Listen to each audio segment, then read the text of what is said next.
Pre modifier কি এবং post modifier কি, এটা এক্সাম্পল সহ আমি এর আগের ভিডিওতে আলোচনা করেছিলাম এবং সেখানে বলেছিলাম তোমরা যদি এটা আরেকটু লং ইন ডিটেল ভিডিও চাও তাহলে ইউটিউবে গিয়ে দেখে আসতে পারো। তো এই ভিডিওটা শুরু করার আগে তুমি চাইলে আই বাটনে ক্লিক করে কিংবা ডেসক্রিপশনে থাকা লিঙ্ক অথবা কমেন্টে থাকা লিঙ্কে প্রবেশ করে ভিডিওটা দেখে আসতে পারো। আশা করি ভালো হবে, এই ভিডিওটা বুঝতে আরেকটু সহজ হবে। তোমরা স্ক্রিনে দেখতে পাচ্ছ আমি কিছু এক্সাম্পল লিখে রেখেছি। প্রথমে প্রি মডিফায়ার, তো প্রি মডিফায়ারের নর্মালি 8টা এক্সাম্পল লিখেছি এবং পোস্ট মডিফায়ার এই যে নিচে তোমরা দেখতে পাচ্ছ পোস্ট মডিফায়ারের উপরে 6টা আরও এক্সাম্পল লিখেছি। তো এই এক্সাম্পলগুলো যদি তুমি খুব মনোযোগ দিয়ে মানে সমস্ত কিছু থেকে একটু সরে গিয়ে ভালো করে বুঝতে পারো তাহলে নর্মালি তোমার কাছে খুব সহজ মনে হবে যে অ্যাকচুয়ালি প্রি মডিফায়ারটা কি বা কাকে বলে, পোস্ট মডিফায়ারটা কি বা কাকে বলে। তো চলো প্রথম এক্সাম্পলটা দেখি এবং এটা হচ্ছে প্রি মডিফায়ার থেকে। We need some dash employees, অর্থটা আমরা আগে জানবো। উই নিড আমাদের দরকার সাম কিছু এমপ্লয়িজ অর্থাৎ কর্মী, আমাদের কিছু কর্মী দরকার। এই যে এমপ্লয় শব্দ যেটা দেখতে পাচ্ছ আমি এটাকে একটু রেড মার্ক করে রাখি। তো এই এমপ্লয় শব্দটাকে আমরা মডিফাই করব। মডিফাই করা কি এটা আমি বলেছিলাম, হয়তো ভিডিওটা দেখেই তুমি এসছো এবং এই ভিডিওটা দেখতেছো। তো মডিফাই করা বলতে বোঝায় এক্সট্রা ইনফরমেশন দেওয়া। তাহলে আমি এই এমপ্লয় শব্দের ব্যাপারে এক্সট্রা একটা তথ্য দিব। কি তথ্য? উই নিড সাম, আমাদের দরকার কিছু কোন ধরনের এমপ্লয়। এখন তুমি চাইলে বলতে পারো আমার কিছু অনেস্ট এমপ্লয় দরকার। তাহলে এই যে অনেস্ট কথাটা তুমি এমপ্লয়ের আগে বসাইলা, যার কারণে অনেস্ট কি হলো, এই অনেস্ট শব্দটা এমপ্লয় শব্দটাকে মডিফাই করলো। এমপ্লয়ের ব্যাপারে অতিরিক্ত একটা তথ্য দিচ্ছে, ওই এমপ্লয়িগুলো দরকার যেগুলো অনেস্ট। তাহলে এটা যেহেতু আগে বসে মডিফাই করছে যার কারণেই হচ্ছে এটা প্রি মডিফায়ার। তো পরের সেন্টেন্সটা দেখো, এখানে লেখা আছে Rabeya is a dash girl. Rabeya একটা ড্যাশ গার্ল, রাবেয়া একটা মেয়ে। এখন প্রশ্ন হইতেছে এই যে গার্ল এই নাউনটাকে আমরা হচ্ছে মডিফাই করব। এখন কেমন মেয়ে বা কোন মেয়ে? আমি বলতে পারি যে Rabeya is a beautiful girl. তাহলে বিউটিফুল বললাম, হয়ে গেল। তাহলে এই গার্ল শব্দটা মেয়েটার ব্যাপারে মডিফিকেশন করতেছে হচ্ছে কি এই শব্দটা বিউটিফুল। এরপরে আসো নাম্বার 3, এখানে বলা হয়েছে ডেভেলপ ইউর ড্যাশ স্কিল, তোমার স্কিল ডেভেলপ করো। এখন কোন স্কিল? Dash skill. তাহলে এই যে স্কিল যেটা এটাও কিন্তু নাউন, এই নাউনটাকে আমরা মডিফাই করব কোনো একটা শব্দ দিয়ে। আচ্ছা, ডেভেলপ ইউর ড্যাশ স্কিল, কোন স্কিলকে ডেভেলপ করার কথা বলছে? ধরো তোমার স্পিকিং স্কিলকে ডেভেলপ করার কথা বলছে, রাইটিং স্কিলকে ডেভেলপ করার কথা বলছে, লিসনিং স্কিলকে ডেভেলপ করার কথা বলছে, তারপর হতে পারে ড্রয়িং স্কিলকে ডেভেলপ করার কথা। সো এখানে আমরা যে কোনো একটা দিতে পারি, ডেভেলপ ইউর স্পিকিং স্কিল। আচ্ছা, আশা করি 3টা বুঝতে পেরেছো। নাম্বার 4 যেটা, সেটা হচ্ছে I like to it dash eggs, আমি খেতে পছন্দ করি। I like to it eggs এর অর্থ হচ্ছে আমি ডিম খেতে পছন্দ করি। কিন্তু এই ডিম যে নাউন, এই নাউনটাকে আমরা আরো মোর স্পেসিফাই করবো, অর্থাৎ নাউনের ব্যাপারে আমি এক্সট্রা তথ্য দিব যে কোন ডিম খেতে আমি পছন্দ করি। দেখবে যে অনেকে ডিম ভাজা খেতে পছন্দ করে যেটাকে ফ্রাইড এগ বলা হয়, কেউ সিদ্ধ ডিম খেতে পছন্দ করে যেটাকে বয়েলড এগ বলা হয়। তাহলে আমরা কি বলতে পারি? I like to it boiled egg, আমি সিদ্ধ ডিম খেতে পছন্দ করি। তাহলে এই যে বয়েলডটা এটা হচ্ছে এগ নাউনটাকে মডিফাই করলো, অর্থাৎ এগ নাউনের ব্যাপারে এক্সট্রা একটা তথ্য দিল। এই সেন্টেন্সটা দেখো, dash boys are very talented. তাহলে dash boys are very talented, কোন ছেলেরা? আমি বলতে পারি এই ছেলেরা, আমি বলতে পারি ওই ছেলেরা। তাহলে আমি যদি বলি দ্য বয়েজ তবুও হবে, আমি যদি বলি দোজ বয়েজ তবুও হবে, আমি যদি বলি দিস বয়েজ তবুও হবে। তাহলে আমি এখানে the boys are very talented এটা ইউজ করলাম। গেল নাম্বার 6। নাম্বার 6টা হচ্ছে you should buy dash medicine now, তোমার কেনা উচিত ড্যাশ মেডিসিন নাও।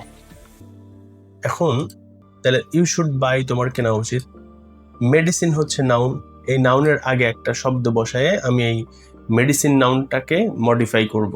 তাহলে কোন শব্দ হইতে পারে? আনুমানিক গেস করো তো। তাহলে ইউ শুড বাই তোমার কেনা উচিত কোন মেডিসিন। তুমি যদি বলো এই ওষুধ, দিস মেডিসিন, ওই ওষুধ, তারপরে তখন হবে দোজ মেডিসিন। এখন ডক্টর প্রেসক্রিপশনে যেটা লিখে দেয় অর্থাৎ প্রেসক্রাইব করে সেই মেডিসিন যদি হয় তাহলে কি হবে প্রেসক্রাইবড মেডিসিন। আমি লিখতে পারি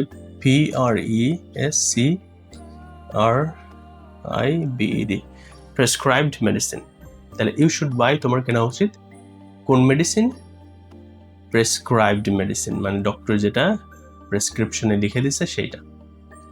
number 6, I want to buy a dash ticket. আমি একটা টিকিট কিনতে চাই, এই যে সেন্টেন্সটা লেখা আছে সেটার অর্থ। তাহলে I want to buy a dash ticket, কোন টিকিট কিনতে চাই।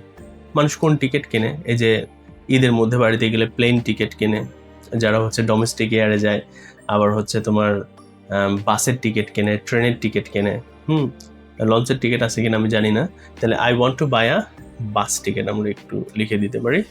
তাহলে টিকিট কোন ধরনের টিকিট, টিকিট শব্দটার আগে কোনো একটা অংশ কিছু বসে মডিফাই করবে, এটাই হচ্ছে pre modifier. Last sentence pre মডিফায়ারের। আমি চাচ্ছি যে এই সেন্টেন্সটা তোমরা কমেন্ট সেকশনে লিখে দাও যে তুমি অ্যাকচুয়ালি এখানে কি হবে মডিফায়ার হিসেবে কি ব্যবহার করা যেতে পারে। Rubel is a dash worker. তাহলে এটা তোমাদের কাজ রইল। এখন আসো আমি পোস্ট মডিফায়ার বোঝাবো তোমাদেরকে। তো এখানে আমি 6টা এক্সাম্পল লিখেছি। পোস্ট মডিফায়ারটা কি, পরে বসে মডিফাই করবে। কিসের পরে? নাউনের পরে বসে মডিফাই করতে পারে, অ্যাডজেক্টিভের পরে বসে মডিফাই করতে পারে, ভার্বের পরে বসে মডিফাই করতে পারে, অর্থাৎ পরে বসে মডিফাই করলেই সেটা post modifier.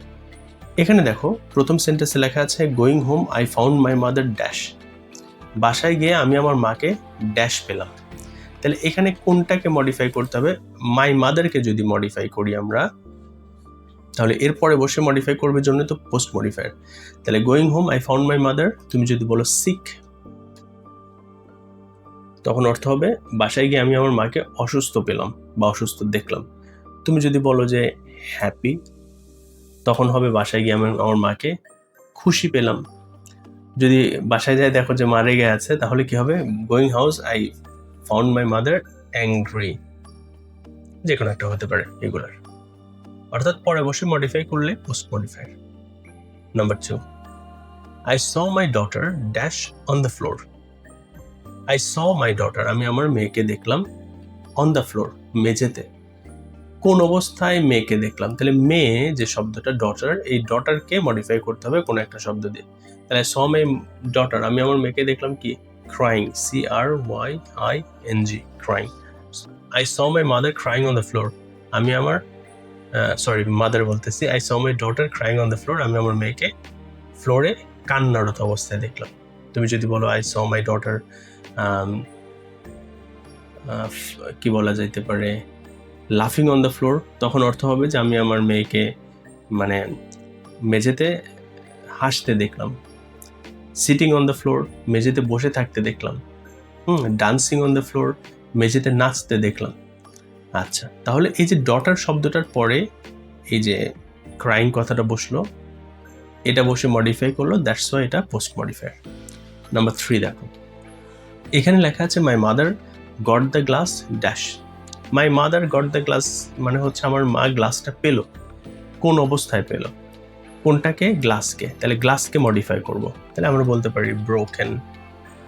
My mother got the glass broken, আমার মা গ্লাসটি ভাঙা অবস্থায় পেল।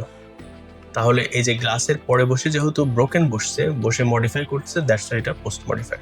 Number 4, I have some paragraphs dash today. I have some paragraphs, আমার কিছু প্যারাগ্রাফস আছে ড্যাশ টুডে। আমরা এখানে বলতে পারি যে কি হতে পারে to write. I have some paragraphs to write today, আমার কিছু প্যারাগ্রাফ লেখার আছে আজকে।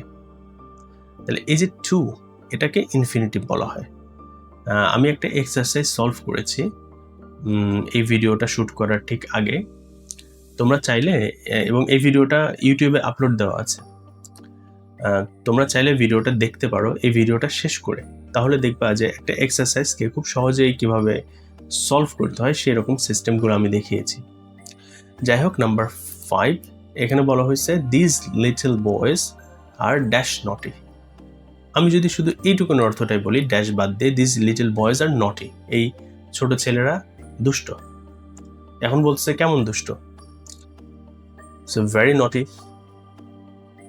খুব দুষ্ট। তাহলে এই যে নটির আগে বসে এটা মডিফাই করলে এটা কিন্তু প্রি মডিফায়ার, এটা কিন্তু অ্যাকচুয়ালি পোস্ট মডিফায়ার না। এখন লাস্টের যেটা সেটা হচ্ছে হি tried to keep the ball dash. আমি অর্থটা বলে দিচ্ছি, তোমরাও চেষ্টা করবে এটা কমেন্টে লিখে দেওয়ার, তাহলে আমি বুঝতে পারবো যে আলহামদুলিল্লাহ তোমরা চেষ্টা করেছো, তোমরা বুঝতে পারছো। আমি অর্থটা একটু বলে দিই। He tried to keep the ball dash, সে চেষ্টা করলো বলটা কি অবস্থায় রাখার। তাহলে তোমরা এটা লিখবা। এই ছিল মডিফায়ার প্রি এবং পোস্ট মডিফায়ার অ্যাকচুয়ালি কি, দেখতে কেমন, কিভাবে বুঝতে হয় সেটা নিয়ে আমি একটু কথা বললাম। ইনশাল্লাহ ফার্দার মডিফায়ারের অন্য কোনো লেসন নিয়ে তোমাদের সাথে দেখা হবে, কিংবা তোমরা কোন ধরনের লেসন চাও সেটা কমেন্টে জানিয়ে যেতে পারো। ইনশাল্লাহ আমি চেষ্টা করব ওই লেসনটা নিয়ে ইন ডিটেল হোক বা শর্ট ভিডিও হোক সেটা আমি তোমাদের সাথে উপস্থাপন করার। ভিডিওটা ভালো লাগলে অবশ্যই শেয়ার করে দিবা তোমার বন্ধুদের মাঝে, এবং লাইক এবং কমেন্ট করতে ভুলবে না। ভালো থাকবে, সুস্থ থাকবে, আল্লাহ তোমাদের স্কিলের মধ্যে বরকত দান করে। আসসালামু আলাইকুম ওয়া রাহমাতুল্লাহ।